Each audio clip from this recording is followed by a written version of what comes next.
Hello दोस्तों, स्वागत है आपका UK education universe YouTube channel पे।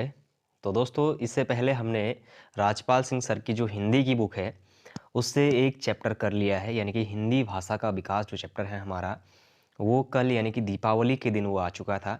आज हम बात करेंगे वर्णमाला एवं विराम चिन्हों के बारे में।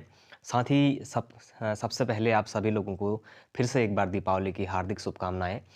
तो दोस्तों, मेन चीज़ हमारा 26 नवंबर को ईओ का एग्ज़ाम होना है, यानी कि अगर यूके पीएससी के अकॉर्डिंग देखें तो 26 नवंबर को आप लोगों का ईओ का एग्ज़ाम है। हमारा टारगेट है 26 नवंबर तक जितने भी हिंदी के चैप्टर हैं, चाहे वो 10 हों, 12 हों, 14 हों, 16 हों, जितने भी यूके पीएससी के द्वारा अपने सिलेबस के अकॉर्डिंग दिखाए गए हैं, उन सभी चैप्टर्स को एक बार ऑप्शनल वाइज यानी कि एमसीक्यू के तौर पर उसको ख़त्म किया जाए। आप लोगों ने इससे पहले ल्यूसेंट ज़रूर पढ़ा होगा और हरदेव बाहरी ज़रूर आप लोग पढ़ते हैं, लेकिन आज मैं आप लोगों के सामने राजपाल सिंह इसलिए डिस्कस कर रहा हूँ क्योंकि काफ़ी लंबे समय से ये उत्तराखंड लोक सेवा आयोग राजपाल सिंह की किताब को फॉलो कर रहा है, क्योंकि राजपाल सिंह हमारे उत्तर प्रदेश पीसीएस और आरओ एआरओ के जो एग्ज़ाम हैं उससे संबंधित अपने जो किताबें हैं उनका संकलन करने के बाद हिंदी के बहुत अ, अच्छे नोट्स बनाते हैं। और उनके साथ साथ में दोस्तों, उनके जो ऑप्शनल हैं उसकी एक ख़ास बात है कि इनके जितने भी ऑप्शनल बने हैं वो सभी ऑप्शनल ऐसे हैं जो किसी ना किसी एग्ज़ाम में पूछे गए हैं। यानी कि एक चैप्टर से जहां हमें 300 से 400 क्वेश्चन हमें मिलते हैं, तो यकीनन आप ये मान के चलिए कि आपका एक भी क्वेश्चन उस चैप्टर से नहीं छूट रहा है। तो दोस्तों, शुरू करते हैं आज का सीरीज और आज का पहला क्वेश्चन है, निम्नलिखित में कौन सा वर्ण स्त्रीलिंग है। अब दोस्तों, ये पूछे जाते हैं, इस चीज़ का आप लोग ध्यान रखिएगा कि इसमें से कौन से वर्ण स्त्रीलिंग नहीं है, ये पूछ रहा है। तो ये क्वेश्चन सिर्फ अगर आप स्वरों में देखेंगे तो स्वरों में हमारे स्त्रीलिंग जो वर्ण है वो केवल 3 ही होते हैं। एक हमारी छोटी ई होती है और एक हमारी बड़ी ई होती है और एक हमारी री होती है। लेकिन जो ऊ है दोस्तों, ये हमारा पुल्लिंग होता है, ये आप लोग ध्यान रखिएगा। यानी कि इह, ई और री हमारे स्त्रीलिंग होते हैं, बाकी के जितने भी हमारे वर्ण हैं वो सभी हमारे क्या हो जाएंगे, पुल्लिंग हो जाएंगे। फिर देखिए, निम्नलिखित व्यंजनों में से कौन से व्यंजन का उच्चारण तालु से होता है। तो दोस्तों, आप लोगों ने क च ट त प वर्ग देखे होंगे, जिसमें से क वर्ग हमारा कंठ से निकलता है और जो च वर्ग है हमारा वो तालु से निकलता है। तो च वर्ग में हमारा छ आता है, ऑप्शन नंबर सी इसका सही आंसर हो जाएगा। फिर देखिए, लुंठित ध्वनि कौन सी है। दोस्तों, लुंठित ध्वनि का मतलब हमारा र से संबंधित है। लुंठित ध्वनि का मतलब यह है कि जिसमें हमारी जो जीभ है वो लुढ़कती है। र बोलने में हमारी जीभ क्या करती है, लुढ़कने लगती है, तो इसीलिए इसको लुंठित ध्वनि के नाम से भी जाना जाता है। फिर देखिए, ओष्ठ स्पर्श व्यंजन अल्प प्राण अघोष वर्ण कौन सा है। तो दोस्तों, ओष्ठ सबसे पहले तो आप लोग फील करिएगा, जब प बोलते हैं तो दोनों ऊपर के और नीचे के जो ओष्ठ हैं आपके, वो एक दूसरे को स्पर्श करते हैं, तो इसी से आपका ओष्ठ स्पर्श व्यंजन वैसे ही आपका क्लियर हो जाता है। फिर देखिए, एक ही ध्वनि का द्वित हो जाने पर वह क्या कहलाती है। तो दोस्तों, अगर एक ही ध्वनि है, अगर उसका द्वित हो जाता है तो उसको युग्मक कहा जाता है, यानी कि ऑप्शन नंबर डी इसका सही आंसर होगा। यह किस प्रकार की ध्वनि है। तो दोस्तों, हमारा यह तालव्य ध्वनि है। आप लोगों ने इससे पहले ये और चीज़ें देखी होंगी, क च ट त प वर्ग देखे होंगे, लेकिन अगर य की बात करेंगे तो य कल विशेष कम पूछा जाता है। लेकिन आप लोग अगर गौर करेंगे तो 2018 यूपी पीसीएल में पूछा गया क्वेश्चन है और यो हमारा तालव्य से निकलने वाला एक व्यंजन है। फिर देखिए, फिर बात करते हैं उच्चारण की दृष्टि से वो है। अच्छा दोस्तों, तालव्य स्व, मूर्धन्य स्व, दंत स्व आप लोगों ने देखे होंगे, इनमें तो हमारे दंत तालव्य वैसे पता चल जाते हैं, लेकिन य और लो व में हमारे थोड़ी सी कठिनाइयाँ होती हैं। तो जैसे कि मैंने थोड़ी देर पहले आप लोगों को बताया था कि जो हमारा वो है वो दंतोष्ट होगा। ध्यान दीजिएगा फिर से एक बार, हिंदी वर्णमाला में स्वरों की संख्या कितनी है। तो दोस्तों, हिंदी वर्णमाला में स्वरों की संख्या हमारी 11 होती है। फिर देखिए, ए के उच्चारण में और की सहायता ली जाती है। अच्छा, ए के उच्चारण में किसकी सहायता ली जाती है। तो दोस्तों, कंठ और तालु की सहायता हमारे ए के उच्चारण में ली जाती है। फिर देखिए, चौ वर्ग ध्वनियाँ किस वर्ग में आती है। तो दोस्तों, चौ वर्ग की ध्वनियाँ तालव्य में आती हैं, इससे पहले मैं आप लोगों को एक बार बता चुका हूँ। फिर देखिए, वर्णमाला का कौन सा अक्षर पुल्लिंग नहीं है। तो दोस्तों, वर्णमाला का कौन सा अक्षर पुल्लिंग नहीं है, थोड़ी देर पहले बता चुका हूँ मैं आप लोगों को। इह और ई और री जहाँ पर भी आएंगे ये स्त्रीलिंग होते हैं। जिन वर्णों का उच्चारण स्वतंत्र रूप से होता है उसे कहते हैं। तो दोस्तों, स्वतंत्र रूप से जिसका उच्चारण होता है उसको स्वर कहते हैं। द हलंत अ, क हलंत स, धन अ बराबर क्या होगा। तो दोस्तों, दक्ष होता है इसका। फिर देखिए, ढ वर्ण का उच्चारण स्थान है। तो दोस्तों, ढ वर्ण का आप लोग समझ सकते हैं, ट वर्ग में तो होगा ही होगा, लेकिन चौथा भी पूछ रहा है, ट ठ ड और ढ। ऐसे आप लोग इसको ध्यान रखिएगा। लिपि चिन्हों के क्रमबद्ध समूह को क्या कहते हैं। तो दोस्तों, लिपि चिन्हों के जो क्रमबद्ध समूह है उसको हमारा वर्णमाला कहते हैं। फिर देखिए, हिंदी भाषा में ह्रस्व स्वर की संख्या कितनी है। तो दोस्तों, हिंदी भाषा में जो ह्रस्व स्वर है उसकी संख्या की बात करें तो 4 उनकी संख्या होती है। फिर देखिए उसके बाद बात करते हैं, ऐसी कौन सी दो मात्राएं हैं जिनका प्रयोग तो किया जाता है किंतु उनका समावेश स्वर में नहीं किया जाता है। तो दोस्तों अंक और अह, इसको अनुस्वार और विसर्ग के नाम से भी जाना जाता है। आप लोग इस तरीके से भी इसको याद करेंगे। उच्चारण की दृष्टि से संबल ध्वनि का कौन सा वर्गीकरण है? तो दोस्तों संबल ध्वनि का अगर हम वर्गीकरण की बात करेंगे तो इसमें से संबल जो ध्वनि है हमारी संयुक्त होगी, युग्मक होगी, या फिर हमारी द्वित्व होगी या संवृत्त होगी। तो दोस्तों इसका जो सही आंसर है हमारा, अगर सही आंसर की बात करेंगे तो दोस्तों ये हमारा संपृक्त ध्वनि होती है, यानी कि ऑप्शन नंबर डी इसका सही आंसर हो जाएगा। फिर देखते हैं, किस स्वर के उच्चारण में दीर्घ स्वर से अधिक समय लगता है? तो दोस्तों आप लोगों ने देखा होगा हमारे ह्रस्व स्वर होता है, दीर्घ स्वर होता है, और तीसरा हमारा कौन सा हो जाता है? प्लुत स्वर होता है। तो दोस्तों ह्रस्व स्वर के जो हमारा दीर्घ स्वर है, दीर्घ स्वर से अधिक समय हमारा प्लुत स्वर लगता है। अच्छा, इसका उच्चारण कहाँ पे किया जाता है? तो आप लोगों ने देखा होगा जैसे कोई संवाद होते हैं हमारे, जैसे हे राम कहते हैं तो उसमें हे बहुत लंबी तरीके से खींचा जाता है, तो इसीलिए इसको क्या कहा जाता है? हमारा प्लुत स्वर के नाम से भी इसको जाना जाता है। फिर बात करते हैं दोस्तों, वर्णमाला में स्पर्श व्यंजनों की संख्या कितनी है? तो दोस्तों जो वर्णमाला में हमारे स्पर्श व्यंजन है, यानी कि स्पर्श व्यंजन कहने का मतलब है जिनको बोलने में स्पर्श के एक भाव निकलता है, जैसे क च ट त प वर्ग हैं हमारे, इन्हीं को हमारे स्पर्श व्यंजनों के नाम से जाना जाता है। तो क च ट त प 5 वर्ग हैं, और 5 वर्गों में हमारे 5 हमारे वर्ण होते हैं, तो टोटल हमारे कितने हो गए? 25 हो गए। फिर देखते हैं, स्वर ए ऐ का उच्चारण स्थान कौन सा है? तो दोस्तों ए ऐ का मैं इससे पहले भी बता चुका हूँ, कंठ तालव्य से इसका उच्चारण होता है। हिंदी शब्दकोश में क के बाद कौन सा व्यंजन आता है? तो दोस्तों क के बाद हमारा अक्ष आता है। ये क्वेश्चन इससे पहले पूछा गया है। आप लोगों ने देखा होगा जब हम अक्ष को लिखते हैं तो क हलंत हमारा कौन सा सौ बनता है? ये वाला सौ बनता है। एक बार आप लोग मैच कर लीजिएगा। फिर उसके बाद देखिए, भाषा की सार्थक लघुत्तम इकाई किसे कहा जाता है? तो दोस्तों भाषा की जो हमारा लघुत्तम इकाई है वो हमारा शब्द को कहा जाता है। फिर भाषा की पूछ रहा है दोस्तों, अगर उच्चारण की दृष्टि से सबसे छोटा वर्ण पूछेगा या फिर, तो उस समय हमारा ध्वनि या फिर वर्ण हमारा वहाँ पर आ जाता है, सबसे छोटी इकाई अगर जब पूछेगा तो। लेकिन लघुत्तम भाषा की सार्थक और लघुत्तम इकाई पूछेगा तो उस समय हमारा शब्द आता है। इस तरीके से आप लोग देखेंगे। निम्न में दंत्य वर्ण कौन सा है? तो दोस्तों दंत्य वर्ण, अब आप तालव्य श, मूर्धन्य श और दंत श जब आप लोग उच्चारण करेंगे तो उच्चारण में ही पता चल जाता है। दंत सौ यानी कि ऑप्शन नंबर 20 का आंसर हो जाएगा। फिर देखिए, निम्न में से अनुनासिक वर्ण कौन सा है? तो दोस्तों अनुनासिक वर्ण का मतलब ये है कि जिसके मुंह के साथ साथ नाक से भी हवा निकले। तो दोस्तों म हमारा क्या है? एक अनुनासिक वर्ण है।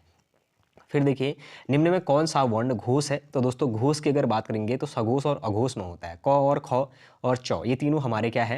ये तीनों ही अघोष है, लेकिन जो हमारा गौ है वो क्या है? हमारा सघोष है, लेकिन अल्प प्राण है, तो हमारा गौ इसका सही आंसर हो जाएगा। फिर देखिए, ल और स का उच्चारण किस स्थान से होता है? तो दोस्तों ल और जो स है इसका उच्चारण हमारा दंत से होता है। अगर आपको ल का नहीं भी पता है तो आप लोग क्या करेंगे? स अगर आपको पता है दंत स होता है तो ल को आप वैसे ही आंसर सही कर देंगे। इनमें से कौन सी देवनागरी लिपि की वर्ण ध्वनि नहीं है? तो दोस्तों जो हमारी ग्रीवा ध्वनि है ये हमारी क्या नहीं है? देवनागरी लिपि ध्वनि नहीं है। फिर देखिए, किस व्यंजन का उच्चारण स्थान तालव्य है? तो दोस्तों तालव्य यानी कि झ जो हमारा है, चौ छ और ज झ, तो झ हमारा क्या है? इसका उच्चारण तालव्य से होता है। 29 का 20 सही आंसर हो जाएगा। फिर देखिए, जिन ध्वनियों की गणना न स्वर में की जाती है और न ही व्यंजन में की जाती है उन्हें कहा जाता है। तो थोड़ा देर पहले मैंने बताया भी था, अयोगवाह वो दोनों होते हैं, एक अनुस्वार होता है और एक विसर्ग होता है। अंक और अह की बात कर रहा है। स्वर तंत्रियों के आधार पर व्यंजनों को कितने वर्गों में बांटा गया है? तो दोस्तों स्वर तंत्रियों के आधार पर व्यंजनों को 2 वर्गों में बांटा गया है। फिर देखिए, बात करते हैं नेक्स्ट क्वेश्चन की, प्रत्येक शब्द की वर्तनी के सभी वर्णों के उसी क्रम में अलग दिखाना क्या कहलाता है? तो दोस्तों क्या करेंगे, प्रत्येक शब्द की वर्तनी के सभी वर्णों को उसी क्रम में अलग दिखाना क्या कहलाता है? कहता है तो दोस्तों उसको वर्ण विच्छेद कहा जाता है, यानी कि ऑप्शन नंबर ए इसका सही आंसर होगा। फिर उसके बाद अगर बात करें दोस्तों स्वरों का उच्चारण, अब देखिए अनुनासिक की सहायता से होता है, बिना किसी की सहायता से होता है, व्यंजनों की सहायता से। तो दोस्तों मैंने कहा था कि स्वरों का जो उच्चारण है वो बिना किसी की सहायता, यानी स्वतंत्र होते हैं स्वर। ध्यान दीजिएगा, ऑप्शन नंबर 20 का सही आंसर होगा। फिर देखिए, निम्न में से कौन सा शब्द स्वर का वर्गीकरण नहीं है? तो दोस्तों देखिए, स्वर का वर्गीकरण यानी कि आप लोगों ने हर्स्व स्वर देखा है, अगर आप देखें तो प्लुत स्वर आप लोगों ने देखा होगा, और संयुक्त स्वर भी आप लोगों ने देखा होगा, लेकिन एक आप लोगों ने नहीं देखा होगा, वो कौन सा है? हमारा द्वित्व है। द्वित्व हमारा व्यंजन होता है दोस्तों, इस चीज़ का ध्यान रखिएगा। फिर उसके बाद देखिए, निम्न में से कौन सा शब्द प्रयत्न और उच्चारण के आधार पर व्यंजन का वर्गीकरण नहीं है? अब दोस्तों व्यंजन का वर्गीकरण नहीं है कह रहा है, तो इसका ऑप्शन नंबर जो डी है वो सही हो जाएगा, यानी कि सघोष व्यंजन का वर्गीकरण नहीं है। फिर देखिए, क्योंकि ऊष्म संघर्षी हमारे व्यंजन होते हैं, उच्छिप्त हमारे डौढ़ व्यंजन होते हैं, पार्श्विक आप लोगों ने देखा होगा लौ को कहा जाता है, लेकिन जो सघोष है, सघोष और अघोष, ये उसमें अगर वर्गों में बांटे तो ये वर्गीकरण के आधार पर नहीं आता है। फिर देखिए जिन स्वरों के उच्चारण में 2 मात्रा का समय लगता है या ह्रस्व से दोगुना समय लगता है उसको कहते हैं। अब ह्रस्व से दोगुना समय लगेगा तो उसको क्या कहेंगे हमारा, आप एक बार खुद एनालाइज करिएगा, ह्रस्व स्वर के बाद कौन सा आता है हमारा, तो उस चीज़ को ध्यान दीजिएगा और उसी चीज़ को हमारा किस नाम से जाना जाता है, गुरु स्वर के नाम से भी जाता है। अच्छा, आप लोगों ने ये समझ रहे होंगे कि सबसे पहले हमारा कौन सा आता है, ह्रस्व आता है, उसके बाद हमारा दीर्घ आता है, फिर प्लुत आता है, लेकिन कहीं कहीं पर इसको गुरु स्वर के नाम से भी जाना जाता है। फिर देखिए उसके बाद अगर बात करें, जिस व्यंजन के ध्वनि के उच्चारण के समय स्वर तंत्री में कंपन होता है, उस उच्चारण स्थान के आधार पर ध्वनियों के वर्गीकरण में उसका स्थान क्या है। तो दोस्तों मूर्धन्य, मूर्धन्य अगर आप जब बोलेंगे, मूर्धा बोलेंगे तो उसमें हमारा जो जीभ है वो मुड़ जाती है, इसीलिए इसको क्या कहा जाता है, स्वर तंत्री में कंपन इसमें देखने को मिलता है।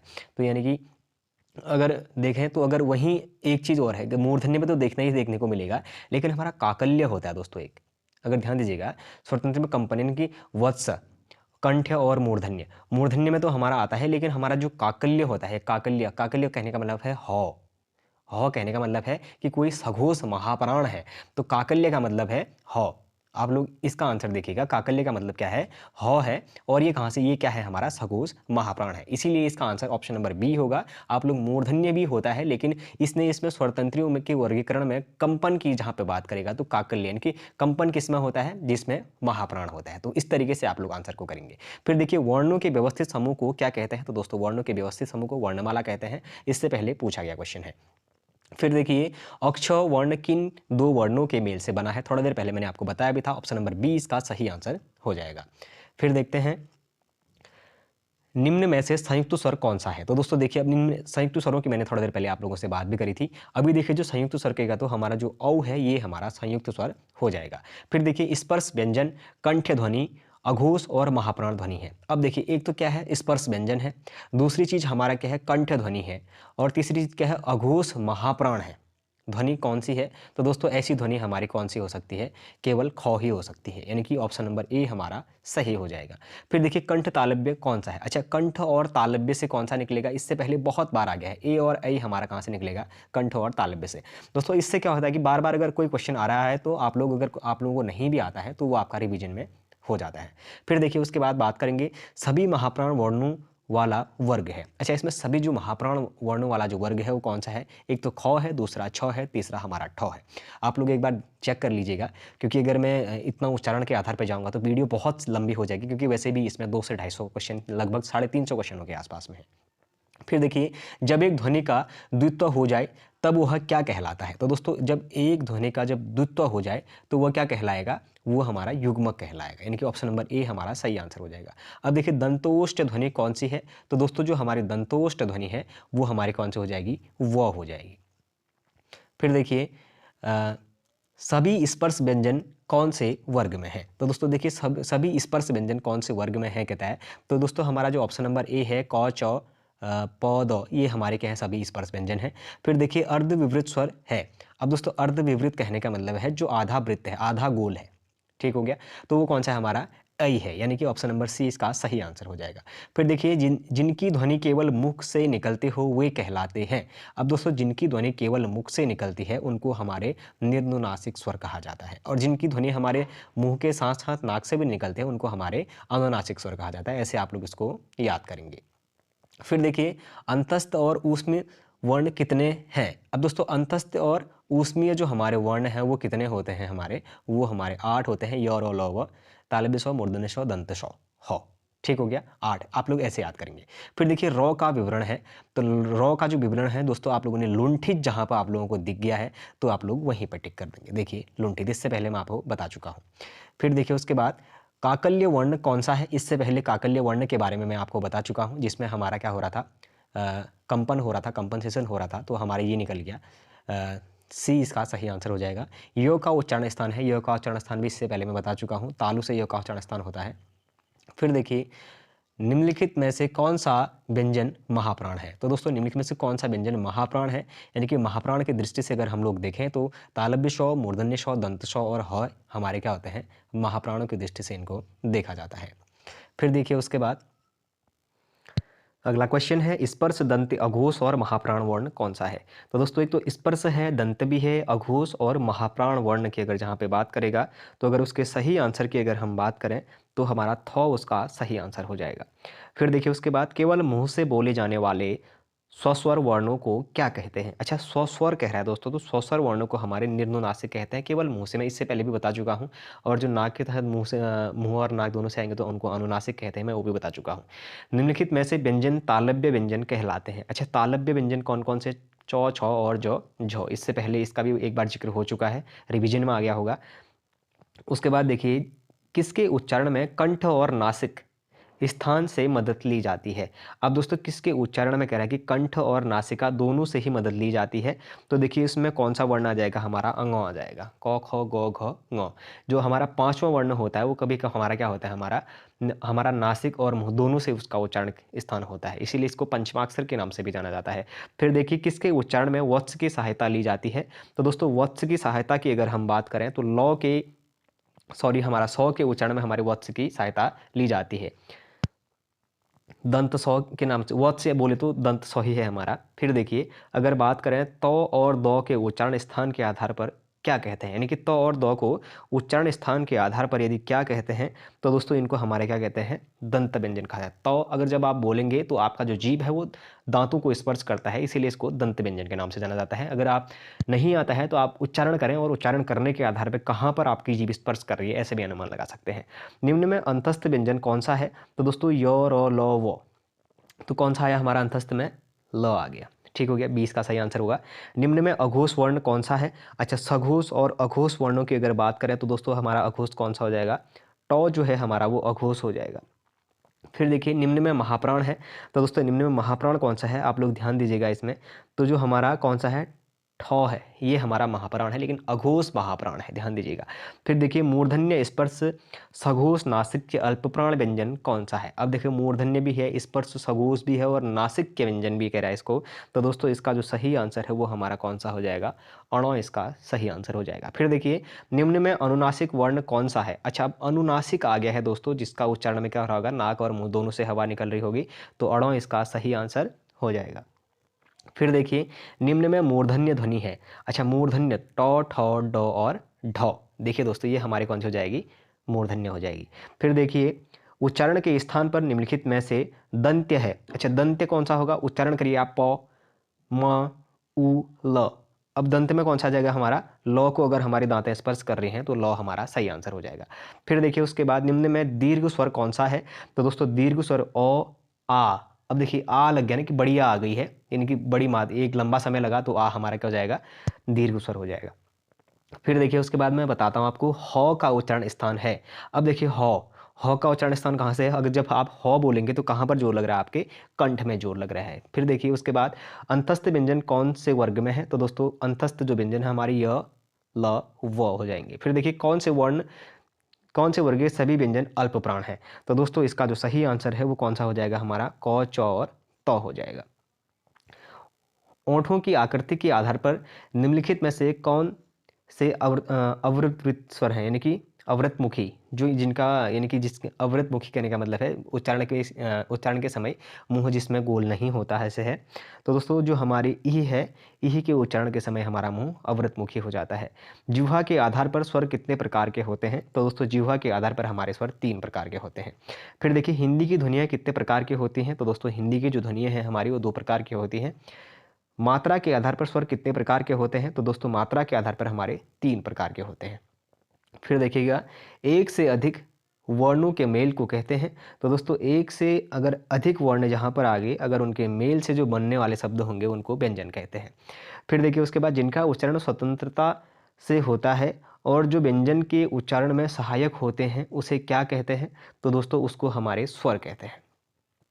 फिर अगर बात करेंगे, इह, ई, चौ, छौ, जौ, झ, यों आदि का उच्चारण किससे होता है? तो दोस्तों इह, ई, चौ, छौ, जौ, झ, तो ये हमारे कौन से हो जाएंगे? तालु से हो जाएंगे। ठीक हो गया, तालव्य से इनका उच्चारण होता है। फिर देखिए, निम्न में से दीर्घ स्वर है। तो दोस्तों दीर्घ स्वर आप लोगों के समझ में आ गया होगा। अगर जहाँ पे अ, ई, उ ये हमारे उसमें आएंगे। अब देखिए जहाँ पे हमारा कौन सा आ जाएगा?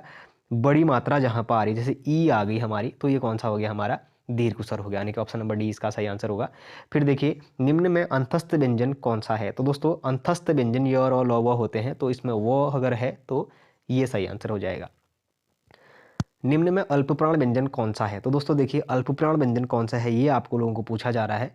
तो जो गौ है हमारा, ये हमारा अल्पप्राण है, लेकिन सघोष अल्पप्राण है। फिर देखिए निम्न में घोष वर्ण कौन सा है? तो दोस्तों जो घोष वर्ण है हमारा वो कौन सा हो जाएगा? जौ इसमें हमारा एक घोष वर्ण है। निम्न में ओष्ठ वर्ण कौन सा है? तो ओष्ठ वर्ण आप लोग समझिए एक बार की, एक बार उच्चारण कर लीजिए। उह हो गया, ई, आ और ओ। तो इसमें से आपको कौन सा लगा जो आपका है? तो ऊ हमारा कहाँ से लगता है? ओष्ठ से लगता है। ए इसका सही आंसर हो जाएगा। वर्ण तालिका के अनुसार ह्रस्व, दीर्घ और प्लुत क्या है? तो दोस्तों ये हमारे क्या है? स्वर है। फिर देखिए लिखित भाषा में मूल ध्वनियों के लिए जो चिन्ह मान लिए गए हैं, जिस रूप में ये लिखे जाते हैं उसे कहते हैं। तो दोस्तों उसे क्या कहते हैं? हमारी लिपि कहा जाता है उसको। अगर आप लोगों ने कल वाली वीडियो देखी होगी तो आप लोग इसको बेहतर समझ पाएंगे। प फ ब भ म व्यंजन होते हैं। तो दोस्तों देखिए प फ ओष्ठ आपका एक दूसरे को स्पर्श कर रहा है, तो ऑप्शन नंबर सी इसका सही आंसर हो जाएगा। दो व्यंजन जब एक साथ मिलते हैं तो क्या कहलाते हैं? तो दोस्तों अगर दो व्यंजन अब एक साथ मिलते हैं तो उनको संयुक्त व्यंजन के नाम से भी जाना जाता है। फिर देखिए निम्न में से अघोष वर्ण कौन सा है? तो दोस्तों हमारा जो अघोष वर्ण है वो प हो जाएगा। फिर देखिए निम्न में कंठ वर्ण कौन सा है? तो दोस्तों कंठ वर्ण आप लोग अनुमान लगाइए एक बार कौन सा होगा? अ जो हमारा है वो कंठ वर्ण है। जब अ बोलेंगे तो आपके गले में जोर जरूर पड़ेगा। फिर देखिए निम्न में महाप्राण व्यंजन कौन सा है? तो दोस्तों महाप्राण अगर व्यंजन की बात करें तो भौ हमारा महाप्राण व्यंजन है। फिर बात करते हैं उसके बाद नेक्स्ट क्वेश्चन की, निम्न में अंतस्थ व्यंजन कौन सा है? तो यो हमारा अंतस्थ व्यंजन हो गया। सघोष वर्ण कौन सा है? तो दोस्तों हमारा ब एक सघोष वर्ण है। ऊष्मी व्यंजन कौन सा है? तो ऊष्म आपको पता है य और ल व होते हैं, तो ल इसमें आया है, तो ऑप्शन नंबर 20 का सही आंसर हो जाएगा। फिर देखिए निम्न में कौन सा स्वर कंठ कंठ तालव्य है कहता है? तो दोस्तों अगर कंठ तालव्य की बात करें तो जो ए है हमारा ये कंठ और तालव्य होता है। ए और ए को हमारे कंठ तालव्य वर्ण होते हैं। फिर कहते हैं जिन स्वरों के उच्चारण में नाक से हवा निकलती है उन्हें कहते हैं। तो दोस्तों नाक से हवा निकलने वालों को क्या कहा जाता है? अनुनासिक कहा जाता है। निम्नलिखित में कौन सा अंतस्थ व्यंजन है? तो य र ल व, तो ल हमारा अंतस्थ व्यंजन हो जाएगा। अनुस्वार किसका कार्य करता है? तो दोस्तों जो अनुस्वार है हमारा ये पंचम वर्ण का कार्य करता है। फिर देखिए उसके बाद निम्नलिखित में पार्श्विक ध्वनि कौन सी है? तो दोस्तों हमारा ल को पार्श्विक ध्वनि के नाम से भी जाना जाता है। फिर देखिए निम्नलिखित में कौन सा वर्ण दंत्य नहीं है? तो दोस्तों अगर दंत्य नहीं है की बात करें तो जो चौ है हमारा ये दंत्य नहीं है, बाकी ल द त हमारे दंत्य हैं। हिंदी स्वरों का वर्गीकरण जब जीव के आधार पर किया जाता है तो निम्नलिखित में से कौन सा भेद इसके अंतर्गत नहीं आएगा? तो दोस्तों कौन सा नहीं आएगा? हमारा विवृत स्वर वाला भेद नहीं आएगा। बाकी अग्रस्वर, पश्चस्वर और मध्य स्वर हमारे तीनों आते हैं। निम्नलिखित में कौन सा संयुक्त व्यंजन नहीं है? तो दोस्तों अगर संयुक्त व्यंजन नहीं है कि अगर हम बात करें तो हमारा कौन सा नहीं है? ऊ हमारा संयुक्त व्यंजन नहीं है। बाकी हमारे ए आई ओ और औ जो होते हैं ये हमारे संयुक्त व्यंजन होते हैं। ए आई ओ औ संयुक्त होते हैं, ऊ हमारा संयुक्त व्यंजन नहीं होगा। हिंदी वर्णमाला में अंतस्थ व्यंजन कौन से हैं? तो अंतस्थ व्यंजन य र ल व जहाँ पर है वो सही आंसर हो जाएगा। फिर देखिए हिंदी वर्णमाला में ऊष्म व्यंजन कौन से हैं? तालव्य स्व, मूर्धन्य स्व, दंत स्व और ह हमारे ऊष्म व्यंजन होते हैं। वहीं अगर बात करें हिंदी भाषा में कुल वर्ण लिपियां हैं, तो दोस्तों अगर हिंदी भाषा में अगर कुल वर्ण लिपियां कितनी हैं कि अगर बात करें तो दोस्तों 52 हमारे वर्ण या भी लिपियां हैं। मध्य स्वर कहते हैं, तो दोस्तों मध्य स्वर किसको कहते हैं? हमारा अ को हमारा मध्य स्वर के नाम से भी जाना जाता है। बात करेंगे क्वेश्चन नंबर 106 के बारे में। निम्न में कंठ वर्ण है, तो दोस्तों इसमें से कंठ वर्ण कौन सा हो जाएगा? हमारा जो पहला अ ह विसर्ग जो है ये हमारा कंठ वर्ण है। फिर बात करेंगे अगर निम्न में कौन सा व्यंजन स्पर्श संघर्षी है, तो दोस्तों स्पर्श संघर्षी में आप लोगों को पता है जो हमारा जौ है वो हमारा स्पर्श संघर्षी व्यंजन है। ए के उच्चारण स्थान का नाम है, तो दोस्तों ए हमारा कहाँ से निकलता है? कंठ तालव्य से निकलता है। सौ हमारा तालव्य सौ हमारा है तो तालु से निकल जाएगा। फिर देखिए इसके बाद कौन सी ध्वनि महाप्राण नहीं है? तो दोस्तों इसमें से कौन सी ध्वनि महाप्राण नहीं है? तो इसके लिए आपको थोड़ा सा कैलकुलेशन करना पड़ेगा। बी इसका सही आंसर हो जाएगा। भाषा विज्ञान की दृष्टि से ऊ किस प्रकार का स्वर है? तो दोस्तों अगर भाषा विज्ञान की दृष्टि से देखें जो हमारा ऊ है तो वो कैसा है? पश्च स्वर है हमारा। बड़ी ऊ अगर बोलेगा तो पश्च स्वर है। अघोष वर्ण कौन सा है? तो दोस्तों इसमें से जो अघोष वर्ण है वो हमारा तालव्य श है, दंत स सॉरी। वो का उच्चारण स्थान है, तो दोस्तों वो हमारा कहाँ से निकलता है, दंतोष्ठ से निकलता है। अगर यो कहेंगे तो यो हमारा तालु से निकलता है, ये ध्यान रखिएगा। हिंदी वर्णमाला में व्यंजनों की संख्या कितनी है, तो दोस्तों हिंदी वर्णमाला में जो हमारे व्यंजन है, व्यंजनों की संख्या की अगर बात करें तो 33 हमारे व्यंजनों की संख्या होते हैं। 33 प्लस 2 हमारे जो एक आप लोगों ने देखा होगा ऐसे डॉ और ढ जिसके नीचे तल बिंदु लगे होते हैं, इसको उच्छिप्त के नाम से भी जाना जाता है, तभी इनको 35 कहा जाता है। ठीक हो गया। फिर देखिए हिंदी शब्दकोश में अक्षों का क्रम किसके बाद आता है, तो क के बाद आता है। इससे पहले मैं आपको वर्ण विच्छेद करके भी बता चुका हूँ। कौन सा ऊष्म व्यंजन नहीं है, तो दोस्तों इसमें से ऊष्म व्यंजन नहीं है कि तालव्य स्व, मूर्धन्य स्व, दंत स्व है, लेकिन जो गौ है ये हमारा नहीं है। गौ हमारा कहाँ से निकलता है, कंठ से निकलता है। फिर देखिए संयुक्त व्यंजन ज्ञ बनता है, तो दोस्तों जौ हलंत यौ से मिलकर हमारा क्या बनता है, ज्ञों का उच्चारण किया जाता है। वो व्यंजन है दोस्तों, वो हमारा कैसा है, य र ल व, तो हमारा कौन सा हो गया, अंतस्थ हो गया। ऑप्शन नंबर ए इसका सही आंसर हो जाएगा। फिर देखिए निम्नलिखित में से कौन स्वर नहीं है, तो दोस्तों देखिए इसमें से कौन स्वर नहीं है, तो देखिए अ ई उ, लेकिन जो त्र है हमारा ये क्या है, व्यंजन है। इनमें से कौन संयुक्त व्यंजन नहीं है, तो दोस्तों ताला जो हमारा संयुक्त व्यंजन कहेंगे तो अक्षर ज्ञ और स्र तो हमारे होते हैं, लेकिन जो फ है वो नहीं होगा। किस वर्ण का उच्चारण स्थान तालु है, तो दोस्तों अगर तालु किसका उच्चारण स्थान है अगर ये देखें हम, तो कौन सा हो जाएगा हमारा, छ जो है वो तालु से उच्चारण होगा। निम्न में से कौन सा व्यंजन संघर्षी है, तो संघर्षी हमारा कौन से होते हैं, ह हमारा जो है वो क्या हो जाएगा, संघर्षी व्यंजन हो जाएगा। तालव्य स्व, मूर्धन्य स्व, दंत स्व और ह। निम्नलिखित में से कौन सा ट वर्ग में नहीं है, तो दोस्तों ट वर्ग में ट ठ ड ढ तो हमारे आते हैं, लेकिन जो ध है वो हमारा नहीं आएगा। फिर देखिए कि निम्न में महाप्राण व्यंजन है, तो महाप्राण व्यंजन कौन सा है दोस्तों, इसमें हमारा जो घ है ये हमारा महाप्राण होगा, सघोष महाप्राण व्यंजन है। फिर देखिए निम्नलिखित में से कौन सा संयुक्त स्वर है, तो दोस्तों संयुक्त स्वर की बात मैंने आपको करी थी, ए ऐ ओ औ हमारे क्या होते हैं, संयुक्त स्वर होते हैं। फिर देखिए प्रत्येक वर्ग का दूसरा और चौथा वर्ग कहलाता है, दूसरा और जो चौथा वर्ग है दोस्तों वो हमारा महाप्राण कहलाता है, ये ध्यान रखिएगा। ट वर्ग के उच्चारण की दृष्टि से किस प्रकार की ध्वनि है, तो दोस्तों ट वर्ग हमारा कैसा है, ट तो आप लोगों को पता चला होगा ट वर्ग में कौन सी ध्वनि निकल रही है, मूर्धार ध्वनि से, मूर्धन्य से निकल रही है हमारे, इनकी जीभ इसमें मुड़ रही है तो हम मूर्धा से बोलेंगे। निम्नलिखित में से कौन सा दीर्घ स्वर है, तो दोस्तों आ हमारा यहाँ पे दीर्घ स्वर हो जाएगा। चौ छ जौ झ यों का उच्चारण कहाँ से होता है, तो चौ छ जौ झ का हमारा तालु से होता है। शब्द की सबसे छोटी इकाई क्या होती है, तो दोस्तों शब्द की जो सबसे छोटी इकाई होती है उसको हमारा वर्ण कहा जाता है। फिर देखिए जो वर्ण स्वर की सहायता से बोले जाते हैं उनको क्या कहा जाता है, स्वर की सहायता से जो भी बोले जाएंगे उनको क्या कहा जाएगा, हमारा व्यंजन कहा जाएगा। फिर बात करते हैं निम्नलिखित में से कौन से शब्द में री की मात्रा का उपयोग हुआ है, तो दोस्तों इसमें देखिए कृषि भी है, क्रिया भी है, रूपी रिपु भी है और वर्षा भी है। लेकिन अगर बात करेंगे दोस्तों इसमें किस में अगर उच्चारण, तो जो हमारी वृष्टि है, ब्री ब्री री आ रहा है ना पूरा, तो वृष्टि इसमें हमारा सही आंसर हो जाएगा। व्यंजन को स्वर रहित लिखने के लिए किस चिन्ह का प्रयोग किया जाता है, अब व्यंजन को अगर स्वर रहित लिखने के लिए अगर प्रयोग करेंगे तो हमारा हलंत का प्रयोग करा जाता है। ऑप्शन नंबर ए इसका सही आंसर होगा। भाषा की मूल इकाई है, तो दोस्तों भाषा की जो मूल इकाई है वो क्या है, हमारी ध्वनि को कहा जाता है। फिर देखिए शब्द की सबसे छोटी इकाई क्या कहलाती है, तो दोस्तों शब्द की सबसे छोटी इकाई हमारी वर्ण ही कहलाती है। फिर उसके बाद बात करें अगर तालव्य स्व का उच्चारण कहाँ से किया जाएगा, तो तालु से किया जाएगा। वर्णों में कितने भेद हैं, दोस्तों वर्णों के कितने भेद हैं, तो दोस्तों वर्णों के हमारे 2 भेद होते हैं, आप लोग ये ध्यान रखिएगा। वर्णों के समुदाय को क्या कहते हैं, तो दोस्तों जो वर्णों का समुदाय है, अगर वर्णों के समुदाय को क्या कहते हैं, अगर इससे पहले अगर कभी क्वेश्चन में नहीं आया है तो वर्णों के व्यवस्थित क्रम को क्या कहते हैं आया है, आप लोग ये चीज़ ध्यान दीजिएगा। अभी क्या पूछ रहा है, वर्णों के समुदाय को क्या कहते हैं, तो वर्णमाला ही कहेंगे। ये चीज़ अगर समूह को वर्णमाला कहते हैं तो समुदाय को भी वही कहेंगे, ध्यान दीजिएगा, थोड़ा सा घुमा रहा है क्वेश्चन। निम्न में कौन सा वर्ण अघोष है, तो दोस्तों देखिए इसमें से अघोष वर्ण आपको पहचानना है, तो अघोष वर्ण कौन सा हो जाएगा, हमारा क हो जाएगा। फिर देखिए कौन से शब्द र व्यंजन नहीं है, अब कौन से शब्द में र व्यंजन नहीं है, क्रम, मातृभूमि, मात्र और मूर्धा, तो दोस्तों इसमें किस में नहीं है, हमारा जो मातृभूमि है, त्र आ जा रहा है इसमें दोस्तों, देखिए मात्र और भूमि, क्रम में क्र और रम, क्रम, मात्र। फिर उसके बाद देखिए मूर्धा, इसमें इसका क्रम भी दिया है, अगर आप लोग सेटिस्फाई नहीं है तो इसमें आप लोग देख सकते हैं। फिर देखिए निम्न में तालव्य ध्वनि है, तो दोस्तों तालव्य स्व, मूर्धन्य स्व, दंत स्व, पहले में ही हमारा तालव्य स्व आ गया है। फिर देखिए स्वर रहित व्यंजन जब स्वर सहित व्यंजन से मिलता है तब क्या कहलाता है, अब स्वर रहित है और अगर स्वर सहित व्यंजन से जब मिल जाएगा तो उसको क्या कहा जाएगा, हमारा संयुक्ताक्षर के नाम से उसको जाना जाता है। फिर देखिए अगर बात करें कौन सा व्यंजन नासिका द्वारा उच्चरित होता है। तो दोस्तों नासिका के द्वारा उच्चरित होने वाला जो व्यंजन है वो हमारा अणो है। इससे पहले क्वेश्चन आ चुका है। निम्न में संयुक्त व्यंजन कौन सा नहीं है? तो दोस्तों निम्न में से जो संयुक्त व्यंजन है वो हमारा यो नहीं है। फिर देखते हैं, जिनका उच्चारण ऊपर के दांतों पर जीभ लगाने से होता है उन्हें कहते हैं। तो दोस्तों ऊपर के अगर जीभों में दांत लग रहा है तो उनको दंत व्यंजन कहेंगे, साफ सी बात है।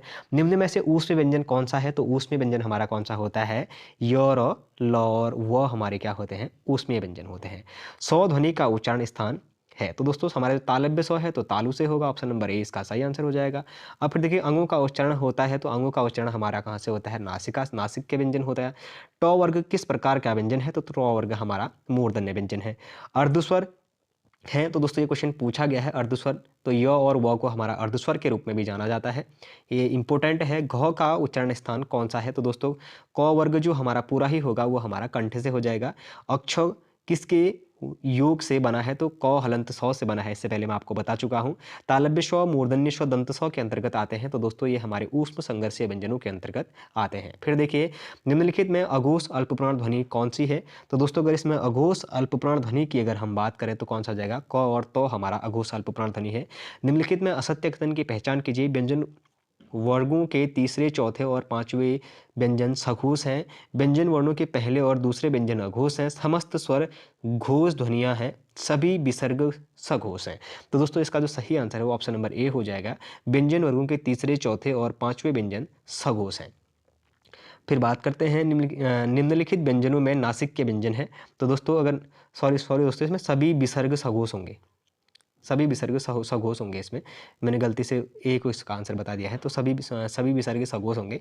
देखिए लास्ट क्वेश्चन है, निम्नलिखित व्यंजनों में नासिक के व्यंजन है। तो दोस्तों नासिक के व्यंजन इसमें कौन सा हो गया? हमारा न एक नासिक के व्यंजन है। फिर देखते हैं उसके बाद आगे, फ का उच्चारण स्थान है। तो दोस्तों फ का उच्चारण स्थान कौन सा है? हमारा ओष्ठ से हमारा फ का उच्चारण स्थान देखने को मिलता है। इनमें से संयुक्त व्यंजन कौन सा है? तो दोस्तों संयुक्त व्यंजन कौन सा है? हमारा ज्ञ इसमें से संयुक्त व्यंजन है। अक्षर और ज्ञ हमारे और स्वर क्या होते हैं? संयुक्त व्यंजन होते हैं। हिंदी वर्णमाला में स्वरों की कुल संख्या कितनी है? तो स्वरों की कुल संख्या मैं इससे पहले भी बता चुका हूँ, 11 स्वरों की संख्या हो गई। अनुनासिक का संबंध होता है। अनुनासिक का संबंध जिसमें क्या हो जाएगा? जिसमें नाक और मुंह दोनों से क्या निकलेगी? हवा निकलेगी। फिर उच्चारण का स्थान कहा जाता है।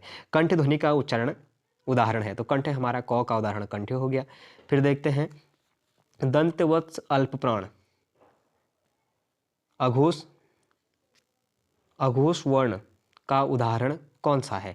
तो दोस्तों जो हमारा अघोष वर्ण है, अगर अघोष वर्ण के उदाहरण की अगर हम बात करें तो जो है हमारा ये अघोष वर्ण है। निम्नलिखित में अघोष महाप्राण ध्वनि है। तो दोस्तों अघोष महाप्राण जो ध्वनि है हमारी वो ख हो जाएगा। अंतस्थ व्यंजन है। तो दोस्तों अंतस्थ व्यंजन कौन से हो जाएंगे? य, र, ल और व हमारे अंतस्थ व्यंजन हो जाएंगे। किस समूह में सभी स्वर दीर्घ हैं? तो दोस्तों किस समूह में जो सभी स्वर हैं वो दीर्घ हैं कह रहा है, तो आपको पहला ही ऑप्शन ई, ए, ऐ, ओ, औ दिख रहा होगा, ये हमारे सभी दीर्घ हैं। फिर उसके बाद देखिएगा कि समूह के वर्णों का उच्चारण स्थान मूर्धा है। तो मूर्धा आप लोगों को पता है कौन से जो वर्ण होते हैं उनका मूर्धा होता है। तो हमारा ऑप्शन नंबर बी इसका सही आंसर हो जाएगा। तालव्य सौ, री, ट और ठ हमारा सही आंसर हो जाएगा। निम्नलिखित में कौन सा एक सुमेलित नहीं है? तो दोस्तों इसमें से कौन सा सुमेलित नहीं होगा? हमारा ट वर्ग दंत, यानी कि ट वर्ग हमारा कहाँ से निकलता है? ट वर्ग हमारा मूर्धा से निकलता है। य और लव को कहते हैं। तो दोस्तों य और लव को हमारे अंतस्थ व्यंजनों के नाम से जाना जाता है। फिर देखते हैं नेक्स्ट क्वेश्चन, कौन सी दो ध्वनियों को अयुग्वाह कहते हैं? तो दोस्तों अनुस्वार और हमारे विसर्ग को हमारा क्या कहा जाता है? अयुग्वाह कहा जाता है। इनमें से किस वर्ग में ऊष्म ध्वनियाँ निकलती हैं? तो ऊष्म ध्वनियाँ कौन सी निकलती है? तालव्य स्व, मूर्धन्य स्व और दंत स्व में हमारे कौन सी ध्वनियाँ निकलती हैं? ऊष्म ध्वनियाँ निकलती हैं। इनमें से कौन सी ध्वनियाँ संयुक्त स्वर हैं? तो दोस्तों संयुक्त स्वर आप लोगों को पहले बताया हुआ है, ए, ऐ, ओ, औ हमारे संयुक्त ध्वनियाँ हैं। निम्नलिखित में से कौन सा वर्ण संयुक्त व्यंजन कहलाता है? तो दोस्तों संयुक्त व्यंजन हमारा कौन सा आएगा? मैंने आप लोगों को कहा था अक्ष, त्र और स्र जो होते हैं हमारे वो संयुक्त व्यंजन होते हैं। तो इसमें स्र इसका सही आंसर हो जाएगा। फिर देखिए किस वर्ग के सभी ध्वनियाँ मूर्धन्य हैं? तो दोस्तों किस वर्ग की सभी ध्वनियाँ मूर्धन्य हैं? तो आप लोग थोड़ा सा ध्यान दीजिएगा इसमें। अगर आप लोग देखेंगे अब इसमें अधिकतर बच्चे क्या करेंगे कि ट, ठ, ड, ढ, तालव्य स और दंत स भी है। अब दंत स जहाँ पर आ रहा है तो वो मूर्धन्य कैसे हो जाएगा? आप लोगों को सिर्फ इतना करना है, देखिए ट, ठ, ड, ढ और मूर्धन्य स, ऐसे करेंगे आप लोग। किस शब्द में महाप्राण व्यंजनों का प्रयोग नहीं हुआ है? अब दोस्तों देखिए, इसमें महाप्राण जो शब्द हैं उसका प्रयोग नहीं हुआ है, कह रहा है व्यंजनों का प्रयोग यानी कि नहीं हुआ है। तो दोस्तों अगर इसके सही आंसर की अगर हम बात करें तो जो जोगन जो शब्द है, इसमें हमारा महाप्राण जो व्यंजन है उसका प्रयोग नहीं हुआ है। निम्नलिखित में से कौन सा वर्ण तालव्य नहीं है? अच्छा, तालव्य नहीं है कह रहा है, तो जो क वर्ग है हमारा कंठ है, तो तालव्य नहीं हो पाएगा। ठीक हो गया। फिर बात करते हैं अक्ष किसके योग से बना है? तो क हलंत जो सौ है हमारा, जो क हलंत सौ है, इसके उच्चारण से हमारा अक्षों का प्रयोग किया जाता है। छ ध्वनि का उच्चारण कहाँ से होता है? तो चौ छ तालव्य। ठीक हो गया। इनमें से ब ध्वनि कौन सी है? अब दोस्तों ब ध्वनि, ब कहाँ से निकलती है? ब बोलेंगे तो होंठ एक दूसरे को स्पर्श कर रहे हैं, यानी कि ओष्ठ हो जाएगा। फिर देखिए, साधारण हिंदी लेखन में सबसे अधिक किस विराम चिन्ह का प्रयोग किया जाता है? अच्छा, जब आप लोग साधारण हिंदी लिखते हैं तो साधारण हिंदी लिखते समय सबसे ज़्यादा आप लोग किस विराम का प्रयोग करते हैं? तो पूर्ण विराम का सबसे ज़्यादा प्रयोग देखने को मिलता है। ध्यान रखिएगा, इंपॉर्टेंट क्वेश्चन है, यूपीएसआई 2021 में पूछा गया है। इनमें से कौन सा व्यंजन संयुक्त व्यंजन का उदाहरण है? तो दोस्तों संयुक्त व्यंजन का अगर उदाहरण की बात करेंगे तो अक्षो हमारा संयुक्त व्यंजन का उदाहरण है। इनमें से किसका उच्चारण स्थान ओष्ठ है? तो दोस्तों ओष्ठ आप ग, त, च, प, यानी कि प में हमारे क्या हो जा रहे हैं? ओष्ठ एक दूसरे को स्पर्श कर रहे हैं, तो ये हमारा ओष्ठ व्यंजन हो जाएगा। फिर देखिए, ओष्ठ अल्पप्राण घोष वर्ण का उदाहरण कौन सा है? तो दोस्तों ओष्ठ भी है, अल्पप्राण भी है, और घोष वर्ण के अगर उदाहरण की अगर हम बात करें तो कौन सा हो जाएगा? हमारा ब इसका सही आंसर हो जाएगा। स ध्वनि का उच्चारण स्थान इनमें से कौन सा है? तो दोस्तों तो हमारा तालव्य सौ है, तो तालव्य से होगा। फिर देखिए, य र ल व किस वर्ग के अंतर्गत आते हैं? तो ये हमारे अंतस्थ व्यंजन के अंतर्गत आते हैं। ट वर्ग में किस प्रकार के व्यंजन है? तो ट वर्ग में हमारे मूर्धन्य व्यंजन है।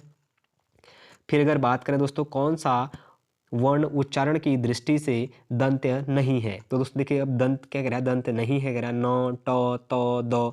आपको ऑप्शन ऐसे दिए गए हैं, तो अगर हम बात करें तो हमारा कौन सा होगा? इसका ट हमारा नहीं होगा। फिर देखिए, ओष्ठ दीर्घ स्वर का उदाहरण नहीं है। अब ओष्ठ कह रहा है और दीर्घ स्वर का उदाहरण नहीं है, तो हमारा ऊ इसका नहीं है। इसको हमारा पार्श्विक व्यंजन या फिर हमारा क्या पार्श्विक व्यंजन के नाम से भी इसको, सॉरी, पार्श्विक स्वर के नाम से इसको जाना जाता है। ठीक हो गया। फिर देखते हैं, इनमें से तालव्य व्यंजन का उदाहरण कौन सा है? तो तालव्य व्यंजन आप समझ सकते हैं, चौ छौ जौ झ जहाँ पर आएगा वो हमारा तालव्य व्यंजन हो जाएगा। इनमें से किस से शब्द का आरंभ नहीं होता है? तो दोस्तों शब्द का आरंभ किससे नहीं होगा?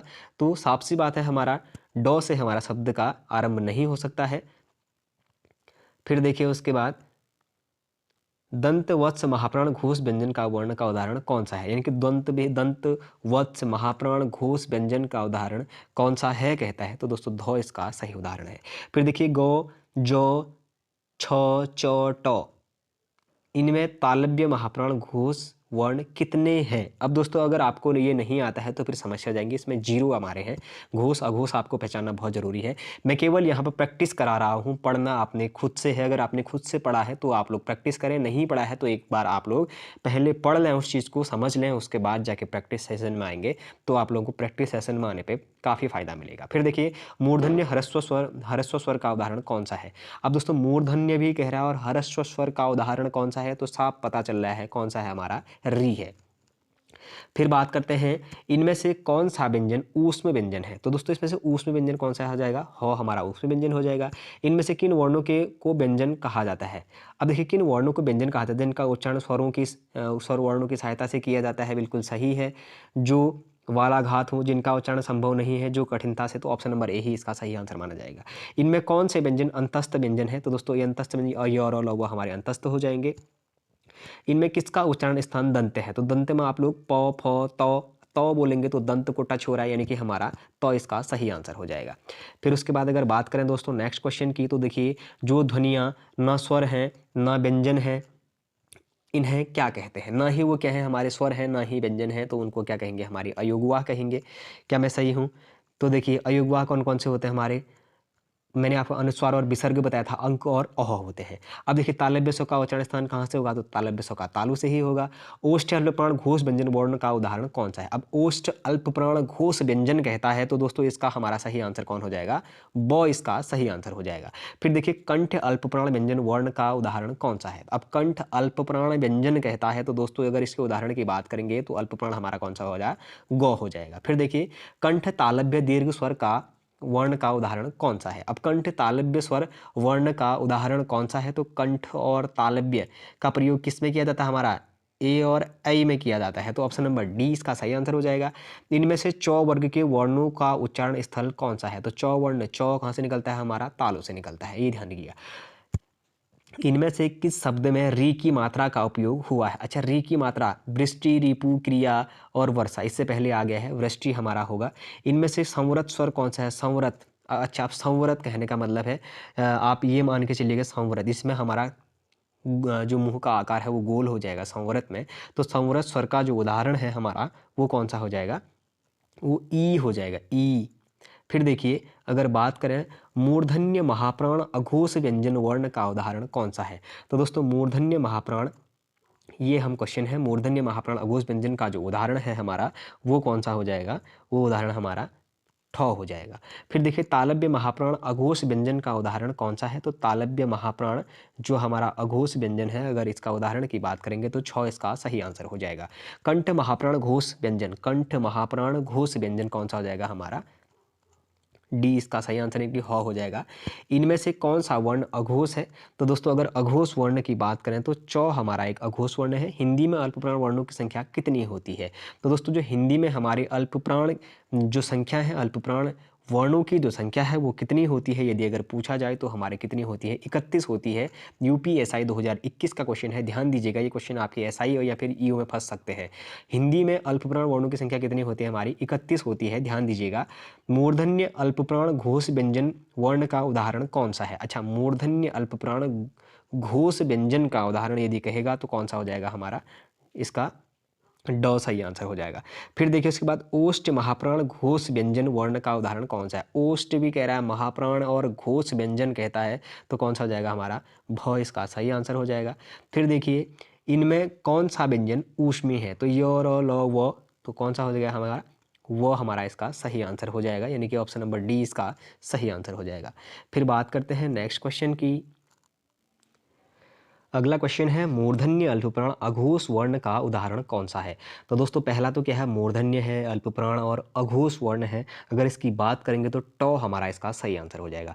फिर देखिए तालव्य महाप्राण घोष वर्ण का उदाहरण कौन सा है? तो तालव्य महाप्राण और घोष वर्ण है, तो झ इसका सही आंसर हो जाएगा।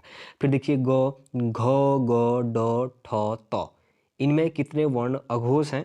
तो दोस्तों हमारा इसमें 2 वर्ण जो हैं वो हमारे अघोष हैं। फिर देखिएगा उसके बाद कंठ महाप्राण घोष व्यंजन वर्ण का उदाहरण कौन सा है? तो दोस्तों कंठ महाप्राण घोष वर्ण का उदाहरण, कंठ महाप्राण घोष वर्ण का जो उदाहरण होगा वो हमारा घ हो जाएगा। महाप्राण कह रहा है दोस्तों, घ, घोष, याद रखिएगा। निम्नलिखित में से कौन सा व्यंजन अघोष है? तो दोस्तों इसमें से अघोष आप लोगों को समझ में आ रहा होगा कौन सा है हमारा अघोष। ख एक हमारा अघोष है, लेकिन क्या है? महाप्राण है। फिर देखिए कंठ अल्पप्राण व्यंजन वर्ण का उदाहरण कौन सा है? अब जो हमारा कंठ अल्पप्राण व्यंजन है दोस्तों वो कौन सा है? हमारा अंग हमारा क्या है? कंठ अल्पप्राण है। फिर देखिएगा हिंदी वर्णमाला में व्यंजन वर्णों की संख्या कितनी है? तो दोस्तों हिंदी वर्णमाला में व्यंजन वर्णों की जो संख्या है वो 33 है। इससे पहले भी मैं आप लोगों को बता चुका हूँ। ज्ञ वर्ण किन वर्णों के उच्चारण से बना है? तो जो हलंत धन यो से मिलकर बना है। इससे पहले मैं ये क्वेश्चन भी बता चुका हूँ। जिस वर्ण के उच्चारण में 2 मात्राएं लगती हैं उसे क्या कहते हैं? अच्छा, 2 मात्राओं का जहाँ पर लगता है तो उसको गुरु स्वर के नाम से भी जाना जाता है, या फिर इसको दीर्घ स्वर के नाम से भी जाना जाता है दोस्तों। तालव्य महाप्राण घोष व्यंजन वर्ण का उच्चारण कौन सा है? तो दोस्तों तालव्य महाप्राण घोष वर्ण व्यंजन कहेगा तो कौन सा हो जाएगा? हमारा झ इसका सही आंसर हो जाएगा। फिर देखिए स्पर्श वर्ण की संख्या कितनी है? तो दोस्तों क, च, ट, त, प वर्ग मैंने बताए थे, टोटल जोड़ेंगे तो 25 हो जाएंगे। इनमें से किसके बिना कोई व्यंजन उच्चारित नहीं किया जा सकता है? तो स्वरों के बिना कोई भी व्यंजन को उच्चारित नहीं किया जा सकता है। प्रयत्न के आधार पर लौ किस प्रकार का व्यंजन है? तो दोस्तों लौ हमारा पार्श्विक व्यंजन है। इससे पहले भी मैं आप लोगों को ये चीज़ बता चुका हूँ। इनमें से किसका उच्चारण स्थान कंठ है? तो दोस्तों क, ख, ग और घ, तो ग हमारा सही आंसर हो जाएगा। इनमें से अमानक वर्णों का विकल्प कौन सा है? तो दोस्तों अमानक वर्णों का विकल्प इसमें से भ दिया है, लेकिन मानक वर्ण है, लेकिन जो ये भ है इसको कुछ इस तरीके से अगर इसको दर्शाया जाता है तो फिर ये हमारा क्या हो जाता है? अमानक वर्ण हो जाता है। फिर देखिए उसके बाद हिंदी में मूलतः वर्णों की संख्या कितनी है? तो दोस्तों हिंदी में अगर मूलतः वर्णों की संख्या की अगर बात करेंगे तो 52 इसका सही आंसर हो जाएगा। फिर देखते हैं नेक्स्ट क्वेश्चन, कौन सा वर्ण पंचमाक्षर है? तो दोस्तों पंचमाक्षर की अगर हम जहाँ पे बात करेंगे तो म हमारा क्या आ जाता है? पंचमाक्षर में आ जाता है। निम्नलिखित में से किस व्यंजन का उच्चारण तालु से होता है? तो तालु से चौ छौ जौ, तो दोस्तों जौ इसका सही आंसर हो जाएगा। निम्नलिखित में कौन सा ऊष्म व्यंजन है? तो दोस्तों आपने ऊष्म व्यंजन में तालव्य स्व, मूर्धन्य स्व, दंत स्व और ह देखा होगा, तो ह इसका सही आंसर हो जाएगा। अनुनासिक स्वरों का उच्चारण स्थल कौन सा है? तो अनुनासिक कह रहे तो नाक और मुंह दोनों से इसका उच्चारण किया जाएगा। मूर्धन्य, अल्पप्राण, अघोष व्यंजन वर्ण कौन सा है? तो मूर्धन्य भी है, अल्पप्राण और अघोष व्यंजन की जहाँ पर अगर बात करेगा दोस्तों, तो वहाँ पर क्या हो जाएगा हमारा? ट इसका आंसर आ जाएगा। किसका उच्चारण स्थान दंत है? तो प न, तो न आपका दंत लग रहा है, तो आपको न उसको सही आंसर करेंगे। फिर देखिए इनमें से री क्या है? तो दोस्तों री हमारा क्या है? एक री हमारा स्वर है, व्यंजन है, दोनों है, या फिर ये हमारा स्वर है। तो दोस्तों अगर इसके सही आंसर की अगर हम बात करें तो इसका जो सही आंसर है वो क्या हो जाएगा हमारा? एक संयुक्त व्यंजन होता है हमारा री। ध्यान दीजिएगा, यूपीएसआई में पूछा गया क्वेश्चन है, ऐसे क्वेश्चन पूछे जाते हैं, मैं फिर से दोबारा कह रहा हूँ, ऐसे क्वेश्चन पूछे जाते हैं। री इनमें से क्या है? तो री एक स्वर नहीं होता है, स्वरों के साथ इसका प्रयोग किया जाता है, लेकिन एक संयुक्त व्यंजन होता है, ध्यान दीजिएगा। फिर देखिएगा उसके बाद प वर्ग का उच्चारण स्थान है, तो प आप जब बोलते हैं तो ओष्ठ एक दूसरे को स्पर्श करते हैं, यानी कि ओष्ठ इसका सही आंसर हो जाएगा। अर्धविराम चिन्ह कौन सा है? अब दोस्तों इसमें से अर्धविराम चिन्ह कौन सा है आप लोग दीजिएगा। एक अल्प विराम होता है दोस्तों, और एक हमारा क्या होता है? अर्धविराम होता है। तो अर्धविराम का चिन्ह हमारा कैसा होता है? एक आपका ऐसे बिंदा होता है और नीचे से आपका ऐसे हलंत लगता है, तो इसको हमारा अर्धविराम के नाम से जाना जाता है। अगर विराम चिन्ह कहेगा तो फिर आपका इस तरीके से लगता है, अल्प विराम जी। अब देखिए विराम चिन्ह के प्रयोग की दृष्टि से निम्नलिखित में से कौन सा वाक्य सही है? अब देखिए विराम चिन्ह की दृष्टि से कौन सा, मैंने कहा था कि विराम चिन्ह भी मैं इसी में कराऊंगा, तो आप लोग ध्यान दीजिएगा, विराम चिन्हों से संबंधित क्वेश्चन आने शुरू हो गए। विराम चिन्ह के प्रयोग की दृष्टि से निम्नलिखित में से कौन सा वाक्य सही नहीं है? कह रहा है वह दूर से, बहुत दूर से आ रहा है। सुनो सुनो वह गा रही है। नहीं नहीं ऐसा कभी नहीं हो सकता। क्रोध चाहे जैसा भी हो मनुष्य को दुर्बल बनाता है। तो दोस्तों इसका जो सही आंसर होगा वो ऑप्शन नंबर ए है, वह दूर से, बहुत दूर से आ रहा है। आप लोग जहाँ पर विराम चिन्ह लगे होते हैं वहाँ पर हल्का सा रुकना पड़ता है, लोअर पीछे 2019 का क्वेश्चन है, ध्यान दीजिएगा। अब देखिए हंस पद विराम चिन्ह का प्रयोग किया जाता है, ये क्वेश्चन पूछा गया है। तो क्यों किया जाता है? जहाँ पर लिखने में अक्षर छूटने पर संकेत के लिए हंस पद का प्रयोग किया जाता है। ऑप्शन नंबर डी इसका सही आंसर होगा। लेन देन, विरह, मिलन, जड़, चेतन आदि शब्द युग्मों के बीच किस विराम चिन्ह का प्रयोग किया जाता है? अब दोस्तों लेन देन, विरह, मिलन, जड़, चेतन पे अगर बात करेंगे तो यहाँ पे किस विराम चिन्ह का प्रयोग हमारा किया जाता है? तो यहाँ पर हमारा विवरण चिन्ह कहा जाता है, इसको इस तरीके से होता है, इसका प्रयोग किया जाता है। फिर देखिए उसके बाद दो विपरीत शब्दों के बीच कौन सा विराम चिन्ह लगता है? अच्छा, दो हमारे जो विपरीत होंगे, दो विपरीत शब्द होंगे जहाँ पर उनके बीच कौन सा योजक चिन्ह लगेगा? दोस्तों योजक चिन्ह आप लोगों को पता है कौन सा योजक होता है? अगर बात करें तो दोस्तों योजक चिन्ह इस तरीके से भी इसको लगाया जाता है। फिर देखिए उसके बाद अगर हम बात करें सामासिक पदों, पुनरुक्त युग्म शब्दों के मध्य प्रयोग किया जाता है। दोस्तों जो हमारे सामासिक शब्दों में पुनरुक्त युग्मों के मध्य कौन से शब्द का अगर प्रयोग किया जाता है तो दोस्तों हमारे योजक चिन्हों का प्रयोग किया जाता है। पुनरुक्त शब्द कहने का मतलब ये है कि जिसमें पुनरावृत्ति हो रही है, जैसे हम पास पास, इस तरीके से अगर हम बात करते हैं। फिर देखिए इसके बाद किसी की कही हुई बात को स्पष्ट करने के लिए वाक्य के अंत में किस चिन्ह का प्रयोग किया जाता है? तो दोस्तों किसी की कही हुई बात को अगर हम स्पष्ट करते हैं तो उसके लिए विवरण चिन्ह का प्रयोग, यानी कि इस तरीके से इसका प्रयोग किया जाता है। फिर देखिए उसके बाद किसी अक्षर या शब्द पर विशेष बल देने के लिए किस चिन्ह का प्रयोग किया जाता है? अब किसी अक्षर या किसी शब्द पर विशेष बल देने के लिए अगर किस चिन्ह का प्रयोग किया जाएगा तो दोस्तों एक हरा उद्धरण, यानी कि इस तरीके से किया जाता है। अब देखिएगा आप लोग, ठीक हो गया। उसके बाद देखिए निम्न में प्रश्नवाचक चिन्ह कौन सा है? तो दोस्तों प्रश्नवाचक चिन्ह आप सभी लोगों को पता होगा, इस तरीके से हमारा प्रश्नवाचक चिन्ह लगाया जाता है।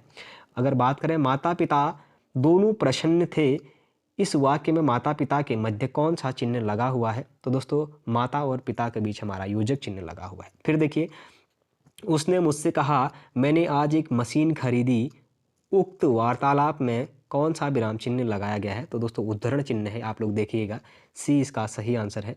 फिर इसके बाद अगर बात करें मुझे बाजार जाना है, रेखांकित चिन्ह में को पहचानिए, तो दोस्तों इसमें कौन सा विराम हमारा लगा है? अगर इसको देखें प्रश्नवाचक है, अल्प विराम है, पूर्ण विराम है या फिर लाघव चिन्ह है, तो दोस्तों इसमें हमारा पूर्ण विराम का प्रयोग किया हुआ है। फिर देखिए किसी पद उपवाक्य आदि की विशेषता दिखाने के लिए शब्द के नीचे एक रेखा खींचते हैं, उसे क्या कहते हैं? तो दोस्तों किसी पद या उपवाक्य आदि की विशेषता को दिखाने के लिए उसके नीचे एक रेखा खींचते हैं कह रहा है, उस रेखा को क्या कहा जाता है हमारा? अधोरेखा चिन्ह के नाम से भी जाना जाता है। फिर देखिए संज्ञा की द्विरुक्ति हो तो उनके बीच कौन सा चिन्ह आता है? अच्छा, संज्ञा की अगर द्विरुक्ति होगी तो उसके बीच हमारा कौन सा आएगा? योजक चिन्ह आएगा। दोस्तों द्विरुक्ति कहने का मतलब है वही, पुनरुक्ति कहिए द्विरुक्ति कहिए, बात एक ही है। फिर देखिए निम्नलिखित में से निर्देशक चिन्ह कौन सा है? तो दोस्तों इसमें से हमारा जो निर्देशक चिन्ह है, निर्देशक चिन्ह हमारा ए वाला हो जाएगा। फिर देखिए अल्प विराम चिन्ह कौन सा है? तो दोस्तों अल्प विराम, अब अर्ध विराम और अल्प विराम में फ़र्क होता है। ये हमारा अल्प विराम होता है और ये हमारा अर्ध विराम होता है। ध्यान दीजिएगा, ऑप्शन नंबर सी इसका सही आंसर हो जाएगा। फिर देखिएगा निम्नलिखित चिन्हों में पूर्ण विराम को पहचानिए। तो दोस्तों पूर्ण विराम आप लोग समझ गए होंगे, इससे पहले एक क्वेश्चन आ चुका है, तो आप लोग का आप गलत नहीं होना चाहिए। फिर देखिए उसके बाद अब देखिए रेखांकित शब्द चिन्ह कौन सा है? अच्छा, समाप्ति सूचक, फिर लोप सूचक, टीका सूचक या फिर स्थान सूचक। तो दोस्तों देखिए इसका जो सही आंसर होगा वो कौन सा हो जाएगा हमारा? लोप सूचक। यानी कि लोप सूचक कहने का मतलब है कुछ चीज़ छूटा हुआ है, इसलिए लोप के चिन्ह को इस तरीके से दिखाया जाता है, डॉट डॉट डॉट करके। ठीक हो गया। अब देखिए युवा कल्याण अधिकारी परीक्षा 2018 का क्वेश्चन है ये। दो समानार्थी शब्दों की पुनरुक्ति के बीच किस विराम चिन्ह? अब पुनरुक्ति कहेगा तो आप लोग योजक कर देंगे, इससे पहले आ चुका है। फिर देखिएगा निम्न में कौन सा विराम चिन्ह का प्रकार नहीं है? तो दोस्तों उपदेशक, निर्देशक, विवरण और लादक। तो उपदेशक ऐसा कोई चिन्ह नहीं होता है भाई। फिर देखिए हंसपद विराम चिन्ह का प्रयोग होता है, इससे पहले बता चुका हूँ। अक्षर लिखने के अक्षर छूटने के संकेत देने में, उत्तराखंड पुलिस का क्वेश्चन है ये। फिर देखिए जो हमारे कोष्टक बने हुए हैं किस विराम चिन्ह का है? तो दोस्तों देखिए अब इसमें कोष्टक चिन्ह आ रहा है, अगर आपको पहले से पता है तो कोष्टक आंसर कर देंगे। अब देखिए इसमें विराम चिन्ह का प्रयुक्त हुआ है तो कौन सा हुआ है दोस्तों? इसमें विवरण हुआ है, तुल्यता हुआ है। तो दोस्तों साफ सी बात है दोस्तों, इसमें किस चीज़ का हुआ है? हमारा तुल्यता का हुआ है, यानी कि कौन किसके बराबर है। महत्वपूर्ण कथन को उद्धृत करने के लिए किस विराम चिन्ह का प्रयोग होता है? तो दोस्तों महत्वपूर्ण कथन को उद्धृत करने के लिए किस विराम चिन्ह का प्रयोग किया जाता है? दोहरा उदाहरण का प्रयोग किया जाता है। फिर देखिए पढ़ने में ठहरने के लिए जिन चिन्हों का प्रयोग किया जाता है उन्हें कहते हैं। दोस्तों पढ़ने में ठहरने के लिए जिन चिन्हों का प्रयोग किया जाता है उनको क्या कहते हैं? हमारे विराम चिन्ह कहते हैं। अनुस्वार का चिन्ह है। अच्छा दोस्तों अनुस्वार का चिन्ह स्वर के ऊपर एक बिंदी, ठीक हो गया, तो सही है। स्वर के ऊपर एक बिंदी होती है, पासवर में दो बिंदी हो जाएंगे तो हमारा विसर्ग हो जाएगा। फिर देखिए शीला कहिए क्या हाल है। अब देखिए शीला कहिए क्या हाल है, इसमें कौन सा चिन्ह, वाक्य में कौन सा विराम लगा है? देखिए अब इसमें क्या कह रहा है? शीला, फिर उसके बाद इसमें इसने निर्देश का चिन्ह दिया है, फिर कहिए क्या हाल है, तो इसमें निर्देश दिया है, ऑप्शन नंबर डी इसका सही आंसर हो जाएगा। फिर देखिए वाक्य को समाप्त करने के लिए जिसका प्रयोग किया जाता है उसे कहते हैं। तो दोस्तों वाक्य को अगर यदि आप पूर्ण कर रहे हैं तो आपको पूर्ण विराम लगेगा उसमें आपका। फिर देखिए उसके बाद जहाँ जहाँ वाक्य की गति अंतिम रूप ले विचार के तार टूट जाए वहाँ किस विराम चिन्ह का प्रयोग किया जाता है? तो अब जहाँ पे तार ही टूट जा रहे हैं तो वहाँ पे विराम चिन्ह का प्रयोग कर दिया जाएगा। मनोविकार सूचक शब्दों, वाक्यांशों तथा वाक्यों के अंत में किस चिन्ह का प्रयोग किया जाता है? तो विस्मयादिबोधक। अरे वो आ रहे हैं इस तरीके से, ठीक है, विस्मयादिबोधक चिन्ह। फिर देखिए प्रश्नवाचक चिन्ह का प्रयोग किस वाक्य में होता है? अब देखिए किस वाक्य में? मोहन ने पूछा राम की आय कितनी है? सीता जानती है भाई घर कब आएगा? बाजार गया था, मोहन को बाजार क्यों जाना था? अब जहाँ पे दोस्तों देखिए जहाँ पर किस शब्द का प्रयोग हो गया हमारा, अगर उसने क्यों कहा है, क्यों कहने का मतलब है कि कोई चीज़ उसको पूछी गई है। तो दोस्तों अगर पूछी गई है तो उसका अगर सही आंसर की अगर हम गणना करेंगे तो कहाँ पर हो जाएगा हमारा? तो देखिए मोहन को बाजार क्यों जाना था, यानी कि ऑप्शन नंबर डी इसका हमारा सही आंसर है, यानी कि पूछ रहा है उसको। फिर देखिए निम्नलिखित में से कौन सा विकल्प विराम भेद और उसके चिन्ह को सुमेलित नहीं करता है? तो दोस्तों सबसे बड़ी बात तो क्या कर रहा है? विराम भेद और उसके चिन्ह को सुमेलित नहीं करता है। तो दोस्तों कहाँ पर नहीं करता है? जो हमारा योजक है। अच्छा योजक चिन्ह हमारा कैसे था? योजक चिन्ह हमारा इस तरीके से था। फिर देखिए उसके बाद विरामादि चिन्हों की दृष्टि से कौन सा वाक्य शुद्ध नहीं है? तो दोस्तों कौन सा वाक्य इसमें से शुद्ध नहीं होगा? पिता ने पुत्र से कहा देर हो रही है, कब आओगे? अब ऑप्शन नंबर बी है, पिता ने पुत्र से कहा देर हो रही है कब आओगे? पिता ने पुत्र से कहा देर हो रही है कब आओगे? और उसका पिता ने पुत्र से कहा देर हो रही है कब आओगे? तो दोस्तों इसमें से कौन सा नहीं है यदि पूछ रहा है तो पहला हमारा इसमें से वाक्य शुद्ध है। देखिए पिता ने पुत्र से कहा देर हो रही है कब आओगे, ठीक हो गया। फिर अगर बात करें जहाँ पूर्ण विराम की अपेक्षा कम और अल्प विराम से अधिक रुकना अपेक्षित हो वहाँ किस चिन्ह का प्रयोग किया जाता है? तो वहाँ पर अर्धविराम का करा जाएगा। अर्धविराम का मैंने आप लोगों को बताया है, ये इसका चिन्ह होगा। फिर देखिए हर्ष, शोक, घृणा, आश्चर्य जैसे भावों को व्यक्त करने के लिए किस चिन्ह का? तो दोस्तों वहाँ पर हमारा विस्मयादिबोधक चिन्ह का प्रयोग किया जाता है। हंसपद किस विराम चिन्ह का एक नाम है? तो दोस्तों त्रुटि विराम भी इसको जाना जाता है। फिर देखिए मोहन आज घूमने जाएगा, तो दोस्तों इसमें कौन सा विराम लगा है हमारा? इसमें पूर्ण विराम लगा है। फिर देखिए इनमें अर्ध विराम का सूचक है, तो अर्ध विराम का सूचक इससे पहले भी मैंने आप लोगों को बताया है किस तरीके से लगेगा, ये भी आप लोगों को पता चल चुका होगा। फिर देखिए किस वाक्य में विराम चिन्ह संबंधी विसंगति है? तो दोस्तों देखिए विराम संबंधी जो हमारे विसंगति है किसमें है? सूर्यकांत त्रिपाठी निराला छायावाद के प्रमुख कवि थे। वह आपने तो कमाल कर दिया, आप कानपुर से कब आए, राम, श्याम और विजय दिल्ली गए। तो दोस्तों इसमें से कौन सा हो जाएगा हमारा? सही आंसर की बात करेंगे तो सूर्यकांत त्रिपाठी निराला छायावाद के प्रमुख कवि हैं, यानी कि निराला से हमारा किसका संबंध हो जाएगा? निराला का मतलब है सूर्यकांत त्रिपाठी निराला। ठीक हो गया। फिर देखिए उसके बाद निराला को अगर इसमें इन्वर्टेड कॉमा में अगर बंद कर दिया, उद्धरण चिन्हों में अगर बंद किया है, तो ये सही आंसर इसका रहने वाला है। फिर देखिएगा कौन सा विकल्प उद्धरण चिन्ह का है? अब देखिए उद्धरण चिन्ह का विकल्प कौन सा है? तो पद्मश्री, श्रीमती, श्यामा, चौना इसमें हमारा क्या है? उद्धरण चिन्ह का होगा। या फिर माँ ने कहा बेटा सदा उन्नति करो, वाह कितना मजा आ रहा है, तुम्हारी परीक्षा कब खत्म हुई? तो ऑप्शन नंबर ए ही इसका सही आंसर होगा दोस्तों। फिर देखिए उसके बाद आपने क्या कहा सो मैंने नहीं सुना, वाक्य में अपेक्षित है। तो दोस्तों वाक्य में ऐसा अपेक्षित क्या है? तो दोस्तों देखिए सबसे पहले तो क्या है, एक अल्प विराम है और एक पूर्ण विराम है, दो चीज़ें इसमें देखने को मिल रही हैं। फिर देखिए वाह तुम आगे, वाह से पश्चात कौन सा विराम चिन्ह आएगा? तो वाह में दोस्तों आप लोगों का विस्मयादिबोधक, हर्ष, उल्लास, खुशी जहाँ पर व्यक्त करी जाएगी वहाँ पर विस्मयादिबोधक ही आएंगे, आश्चर्य जहाँ पर किया जाएगा। फिर देखिए निम्नलिखित वाक्यों में प्रयुक्त होने वाले विराम चिन्ह को कौन सा विराम चिन्ह कहा जाएगा? मैंने समझा वह नहीं जाएगा। तो दोस्तों इसमें अल्प विराम का प्रयोग किया गया है। फिर देखिए श्री कामता प्रसाद गुरु के अनुसार विराम चिन्हों को किस भाषा के से लिया गया माना जाता है? तो दोस्तों कांता प्रसाद गुरु जी के अनुसार जो हमारे विराम चिन्ह हैं इनको अंग्रेजी भाषा से लिया गया है ऐसा माना जाता है। फिर देखिए निम्नलिखित में से अर्धविराम चिन्ह का प्रयोग कौन सा है? तो दोस्तों अर्धविराम कह रहा है तो अर्धविराम का चिन्ह ये हो जाएगा हमारा। इनमें से किस वाक्य में अर्धविराम का प्रयोग हुआ है? तो दोस्तों देखिए डायरेक्ट आप अर्धविराम को खोजना शुरू कर दीजिए। आलस्य मनुष्य शत्रु है, इससे दूर रहो, ये हमारा सही आंसर हो जाएगा। मिश्रित और संयुक्त वाक्यों में विरोध का भाव प्रकट करने के लिए विराम चिन्ह का प्रयोग किया जाता है। तो दोस्तों मिश्रित और संयुक्त जो हमारे क्या होंगे वाक्य होंगे उनके विरोध के भाव को प्रकट करने के लिए किस विराम चिन्ह का प्रयोग यदि किया जाता है? तो दोस्तों योजक चिन्ह का उसमें प्रयोग देखने को मिलता है। फिर देखिए उपविराम का प्रयोग इनमें से किस वाक्य में किया जाता है? तो दोस्तों जो उपविराम का अगर प्रयोग की बात करें तो मित्रबंध 3 जैसे गणेश बिहारी, श्याम बिहारी और सुखदेव बिहारी ऐसे शब्दों में किया जाता है उपविराम का प्रयोग। ठीक हो गया। फिर अगर बात करें दोस्तों नेक्स्ट क्वेश्चन की, आनंद घर आया, थोड़ी देर रुका और चला गया, इस वाक्य में उचित विराम चिन्ह कौन सा है? अब देखिए दोस्तों आया, थोड़ी देर रुका और चला गया, कौन सा लगा है? आप लोग थोड़ा सा ध्यान दीजिएगा। तो इसमें हमारे कौन से लगे हैं? अल्प विराम लगे हैं। ठीक हो गया। फिर अगर वहीं बात करें हर्ष, दुख, घृणा, पीड़ा इत्यादि मनोभाव से व्यक्त करने को, इससे पहले बता चुका हूँ विस्मयादिबोधक है। जब वाक्य में एक समान अधिकरण का प्रयोग होता है तो किस विराम चिन्ह का प्रयोग किया जाता है? अधिकरण।